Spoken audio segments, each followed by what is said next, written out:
Pete Murray, welcome back to Australian Musician. Thanks, great. Nice to be back here again. Yeah, you got this great new album, Longing, out today, and announced a new tour to play some of this music. You say in the press release that some of these songs have been hanging around for like a decade in unfinished states. In what form do you store your musical ideas? We've just been recording on at my studio on Pro Tools, and I've got Logic as well. Some of the early sessions were all on Pro Tools, and it's funny because they were sort of done as demos years ago, and for some of the songs like Longing itself, was a song that I started sort of demoing that in 2000. I think I wrote it in 2013, demoed it in about 2014. Totally forgot about it. And then I had I heard it somewhere. I was like, God, I haven't heard that song for such a long time. It sounds great. And dug it up again. And then got it out and worked on it a little bit more and then put it away for another few years. And it was just that process of all these songs that just weren't quite ready for other albums, or I didn't think they were quite ready. And I just kept putting them into a computer a folder on the computer that I would sort of go to. I knew these songs were all unfinished works that I had to sort of complete. And there was a bunch of songs that I had to choose from. And over time, I think, like I'm talking ten years here, that some of these songs have sort of been sort of floating around. It was just nice to have a bunch of 20 or more songs there that I could really sort of choose from and start to hone in on and start to put together. But like I said, over 10 years, some of these songs would come out for a couple of years and then go away for another couple of years, and then I'd get them out again. It was a really long process of trying to sort of, finish the writing and the recording. Yeah, and where did you do the final recording? And was it self-produced? Yeah, it's all been self-produced. The final recording, I from this studio here. I call it, this is Kick's Iron Studio, my studio. But it's for me. I let a few people come and record here, but it's basically my studio for me. And I went to Luke Palmer, who's on the Gold Coast, uh, Dead Letter Circus guitarist, and Luke's he engineered a lot of the stuff for me as well. Also, Garret Kato is another mate of mine who's a producer in this area. So Garret worked on a song for me as well, and did bits and pieces of engineering as well along the way. So it was kind of like whoever was free at the time, I would get them in to help me with the engineering of it, and I just produced it myself. So it was kind of a slow process, but a process that was really good because you have the time to spend on the songs and not rushing it, not trying to get it done and like you've got 3 weeks to do it. It was just that like this is not ready, let's put it away again. And when I'm free, I'll write some more songs and I'll get this one out again and we'll work from there. Yeah. What was it about the song Longing that made you want to name the album after it? I just felt like the title, it's like I guess you could look at it though. I've been longing for this to happen for a long time for me to get it out, and it was just the perfect song. The title, the song itself, just I feel like it's a beautiful track, and it's what this album is about. The song that was written such a long time ago, worked on, demoed up, put away again, demoed a bit more, put it away again, and then sort of got it together and sort of did the final recording on that, but keeping some of those demo parts, putting the recording together. So that's really what this album is about over a 10-year period of time working on these songs. And that was really the first song that I had started to work on. If you go back 10 years ago or 2014, that was the first song where it all started. So for me, there's a number of different reasons to call this song, this title of the album, Longing. Yeah. There's some great atmospheric guitar happening in that song. Who's playing that? Yeah, Maddie Smith. Maddie's a good mate of mine from Thirsty Merc, and also Brett Wood, who's my guitarist. So we had Maddie played on the original demo, I think back in 2014, and some of his guitar parts were so good, I had to keep them. And then Brett Wood, my guitarist, as I was, towards the end of the process, getting this together, I'd sent some stuff to him, and I felt it just like needed a bit more. And Brett's so good with different ideas. Even if I hum parts to him, he just sort of comes up with he'll take that idea and turn it to something else. But I've had a goal of, for years of having Maddie and Brett playing with me at the same time. We did it once and it was a killer gig. And so to have this song with both those guitarists on there, it's really cool. So Maddie's kind of got that real, it's almost like 70s Neil Young kind of Fleetwood, Pink Floyd kind of guitar style happening on there. And Brett's got the like there's a Jeff Buckley slide that works on the over the chorus, which is just this beautiful two parts that the guys play, which just blends so nicely. Yeah. Heaven Call is probably my favorite track on the album. The backing vocals, I guess that's your voice layered. That's all me, yeah. Yeah. It's it's funny you say that. There's a lot of people keep coming back to that song, and it's funny. It's that it's the second last song on the album. That and Shakes. People sort of come back to those two songs, and it wouldn't surprise me if they're the two favorite songs off the album. Shakes is such a nice song to finish the album with. It's beautiful, soulful feel, very positive, uplifting lyrical content. And but Heaven Calls has a bit of a modern flavor to it on the keyboard. And I was really kind of getting into Frank Ocean when I was recording parts of that song, and that would have been about 7 years ago when I put down some keyboard parts for that with Dustin McLean, who's originally a Melbourne guy, but he's a keyboard player and a producer, and he's up here now in the area. So he helped with an early demo of that years ago, and it's got this really nice flavor to it. And I think the finger picking guitar just sets the groove, and it just floats underneath, the rhythm section and the keys for that song. And it is a song that everyone resonates with. Yeah. What's your approach to doing vocal takes in the studio? Is there something you like to do before you push record? You into like drinking honey and tea, or do you meditate, anything like that?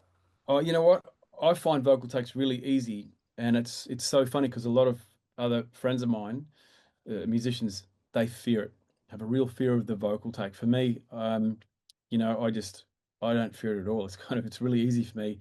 I'll just have plenty of water, so I'm hydrated, and I will do 3 takes, and then I'll listen to those, and then I'll comp something out of that. And I pretty much got majority of the song would be there, and then I'll do another 1 or 2 takes after that, and then I'll comp something together again. But mostly I kind of find on the second or third take, I get pretty much a complete vocal take that works from start to finish, and that's the one that I sort of base everything off.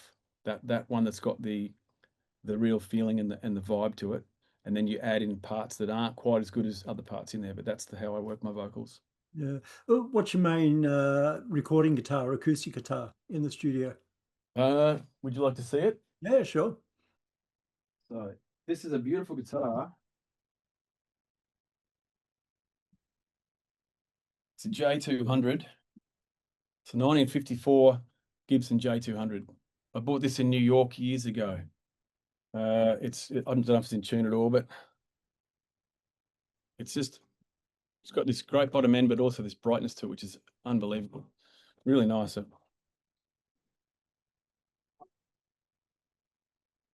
How do you like the mic, the acoustic guitar? How do I mic it up? Yeah.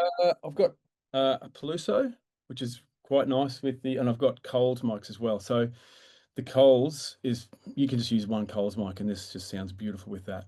But that and also with the Peluso is quite nice. And what else? I just find the Coles mic is just so good with this acoustic guitar. It's beautiful. This was interesting. I went into back in 2000 and I was mixing the Summer at Eureka album in New York, and I went to the music shop because I love vintage guitars, and I saw this one sitting up there. It was like $10,000 back then, and there was a $2,000 one, a 5,000, a 10,000, which was this. And I said to the guys, I really wanted to play the 10,000, but I thought I'm not going to do that because that's too much money. So can I play the $2,000 guitar? They got it down, I played it. So yeah, can I try the 5? And I played this. And it was quite nice. I was like, you know what? I'm probably not going to buy this, but can I just have a play on that $10,000 one? Asked them what it was, what year was it? It's 1954. Played it, just one strum of the G chord, It's like, wow. And I said, put it back, take it, put it back up there. And I went out, Came back the next day and did the same thing. Can I play the 2000, play the 5, can I play the 10 just quickly? Played it again. I was like, oh my God, that's so beautiful. Third day, I did it 3 times, 3 days in a row. And the guys just said, you want to play the $10,000 one again, mate? Like, yeah, let me play it. And then I walked out of the shop again. I said, I'm not going to buy this. It's too much money. And I got back to my apartment and I went, I can't let that go. That is the best acoustic guitar I've ever heard. I've got to get that. And for me, I went down and bought it. And, it's the guitar I've used since 2008 and on all my recordings, and it just sounds, incredible. And everyone that plays it just says, wow, that's just such a beautiful guitar. So they're my tools. This is my tool, and this is the acoustic one that's does what I need it to do. Yeah. Um, the track "Long Way to Go" on the album gets a bit trippy. Was that song always going to be that way, or was it something that developed? Yeah, I think that was always going to have that vibe to it, and it just sort of, that riff is such a cool riff, and it's funny when I went down to do some work with Dan Rankin, who's from AB Original in Adelaide, and just to sort of see what he was like as a producer, and we got on super well, and we went down to Barry from the Hoods, Hilltop Hoods, went to his studio and worked out of there, and I was interested in working with Trials because of the drum beats that he gets and the sounds he gets, and the guys have it's called the machine, which is a drum pad. You can just play drums on your fingers and get this loop going for a drum part. And the guys were just showing it to me. And Baz actually from the Hoods went, yeah, check this out. And he just sort of played this groove. And I went, you know what? I have a song that's going to work for that, I think. And I grabbed the guitar, and it's a drop D tuning, and played this riff over this groove, and I was like, that's perfect. So we just jumped in the studio because that was a song I wasn't going to work on at that stage. Jumped in the studio, and we just put it down and put the whole thing together. I had Ben McCarthy, who has been he worked with me for years on keys and bass, and he's also a great producer himself. And so Ben was there, and we put down the bass and the acoustic and the keys, and suddenly it just had this flavor from the recording of that. This was back in 2016.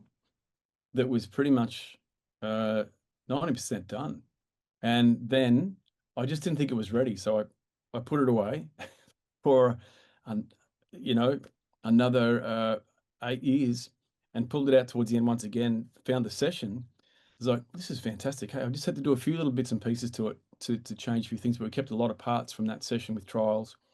And it just has this beautiful sound, which I'm a big fan of the Doors, and you can hear a bit of a tribute to the Doors with that Riders on the Storm keyboard um, solo part, which is trickles down. And for me, I love that it's has a bit of a trippy vibe to it. It's different to the other tracks on the album, and just takes you right in the middle of the album. It's like a side A, side B. So going into that one, it's just really, yeah, it's a nice track. Yeah. You've just announced a big tour for December and January. How much of this new album do you think you'll be able to play? Yeah, I'll be playing quite a bit of it. Yeah, I mean, I can't not play the old songs as well, but there's going to be definitely a lot of these songs. I feel great about the new music. I feel like it's really solid, and I've said that. I feel like from start to finish, it's a really solid album. I don't feel like there's any weak parts in there, but I've also said to punters, you tell me. I'm happy to get your feedback. But for me, it feels like a great solid body of work from start to finish because I've had the time, because I've had 10 years to put this together, and choosing the songs where you're not pressured to get something done and release quickly, and you're recording something or writing something in 12 months and recording it in the same year or the next year. So you've got the time, and that's what I think this song has, is that it's kind of there's a lot of life that's lived in that 10-year period that has worked from the early songs like Longing, writing that right through to I Am Fire, which was probably the last song that I wrote only in the last year or the year before. So it was, it's just, but they all blend together. Yeah. You've been working really hard on the road this year, and you've just announced this December, January tour. Touring is basically one of the only ways to make a buck these days Yeah. for an artist. If you were back in the old days when records and CDs sold thousands, do you reckon you still tour as much? Probably not. No, I was just about to say, isn't that sad that it's just come down to touring is really the only way that you're making a living these days? It is a shame. I don't know what I don't know what the answer is. We're sort of stuck with what we've got at the moment, and it would be nice if the streaming companies could do more for the Australian acts because I feel like we're not getting on the major playlists that come through. They all come from overseas, and I feel like that's not fair. This is our country. We should be able to get on those playlists and get the exposure. So it's difficult, and it's the Australian music scene is getting smaller and smaller and smaller, and something needs to happen. I don't know what can be done about that, and I'm not bagging out streaming companies. That's what they do. But they need to be aware of how it is damaging the Australian music scene, and not all acts can make money touring. It's very difficult to do that, and because there's so much competition now, it's a really hard thing to do. So, being a new artist, I'd be very concerned about the situation of where this is going and where they're going to end up. But for me, I'm lucky I've been around for 20 odd years now. I've got a large touring base, and I guess the only thing I could recommend to artists is that they just need to have a great live show. They need to be fantastic live so that people want to come and see them. Yeah. Is there a track off the new album that's closer to your heart than others?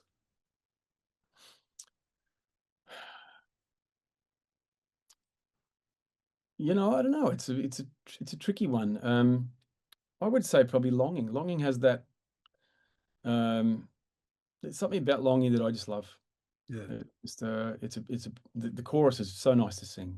It's a really and with the harmonies, it's a really cool track to sing. I think that's sort of reminds me of Feeler. Feeler was the first song off the Feeler album. And that song for me has been, I keep getting asked, what's your favorite song to play live? And that's Feeler is that song because it just has this beautiful acoustic groove and a big chorus. What we do live is a really kind of big epic ending. And, but this song, there's something special about Longing with all the little intimate guitar parts and the vocals and that vocal take, that was the guide vocal from back in 2014. I couldn't better it. Yeah. Couldn't better that take. That's so for me, that's like there's something really beautiful about that old recording that I just couldn't better. Yeah. Um, Being originally a Queenslander, you must have been pretty happy with the way the rugby and AFL finals ended up this year. I was very happy. Yeah. Um, well in the AFL I have two teams. So Brisbane is one because I was going for Brisbane back in the early days, when they won the premierships in the early 2001, 2, 3, I think it was. Um, and I so I've been following Brisbane for a long time. But when I moved to Melbourne to make music work, I had all my mates down there said, right, who do you go for? I said, Brisbane. I said, no, no, well, you're gonna have to have another team, So we go for the Hawks, and you're going for the Hawks. So like, rightio. So I was just hanging out with them. So I have two teams. I go for Brisbane and I go for the Hawks down there. So, and they both did pretty well this year. So which was great. Good to see the Broncos back winning. After 19 years, I just think that they're the most exciting team in the comp.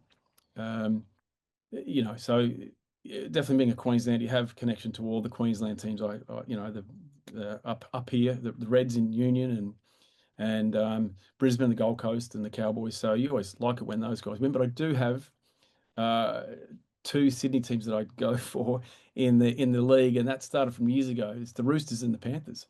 Yeah. And as a kid, I've started to follow the Roosters because I love their jerseys, and they were the only team that didn't change the jerseys, and I thought the tradition in that club was really great. And then for the Panthers, when they lost that grand final in 1990, and they might have won in 91. I remember just really becoming a fan of those guys, how hard they worked to win that first grand final that they won, which was pretty amazing, and sort of followed them for a long time too. And then, obviously seeing their success over recent times has been pretty great to see. Yeah. All right, Pete. Well, it's been great to chat. Longing is out now. You should be very proud of it. It's a great album, and look forward to seeing you out on the road December, January. Yeah, I'm very proud of it, and it's nice. I hope that people will listen to it as an album. And that's why I think I've been saying, look, I feel it's a strong album from start to finish, but you tell me. So rather than doing the little single and skipping off, I think the tracks that are even better than the ones that they're hearing as the singles are those other tracks that are on the album, and that's what makes an album so good and makes people love an album, you can put that on and love the artist. And for me, I still love listening to albums. And maybe I'm a bit old school, but for me, that's where you really get into an artist and you love their work. All those songs that aren't the singles. Yeah. All right, Pete, we'll catch you next time. Thanks, Greg. Good to chat.